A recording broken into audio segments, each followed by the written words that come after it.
قدرمنو لیدونکو دا د فراه ولایت ولایتي روغتون دی. دلته یوې مور نن 4 ماشومان ونړۍ ته راوړي دي.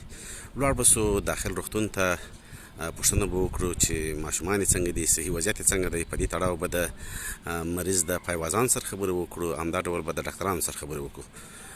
تاسو را سره اوسئ، ویډیو تر پایه وګورئ، انشاءالله ټول معلومات به ستاسو سره شریک کړو.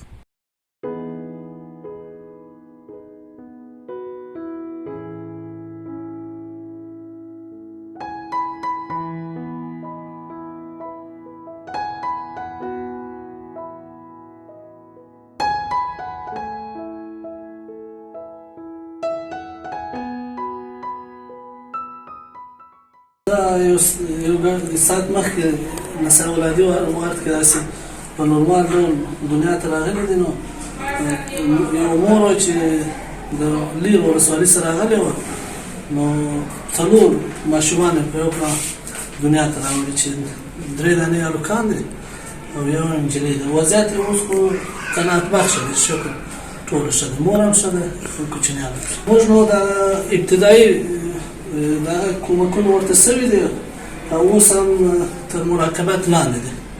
انشاءالله چې وضعیتونه یې ښه دی، کار هم ورته سوی دی.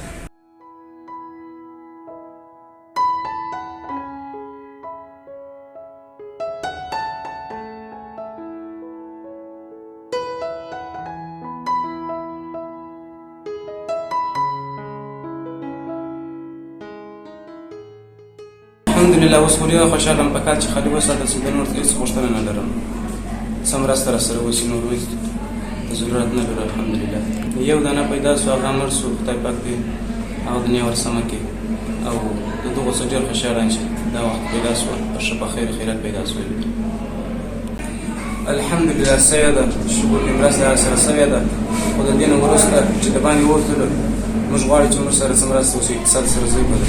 حکومت سره مرسته غواړو چې راسره یو شی نه لري، لکه د یوې بجې وس لري چې دا ماشومان ترې واخلي، مقصد د یې په وساتي په لویانې کې. نو دا ماشومان خو هم کومک غواړي چې دولت یې ورسره وکړي. یا دا یو بل ماشوم یې پیدا سوی، هغه مړ سوی، په دغه شفاخانې کې مړ پیدا سو، دغه وار بیا دغه ماشومان یې پیدا سو. اوس 3 هلکان دي، یو نجلۍ. پژواک خبري اژانس د پیښو رښتینې هنداره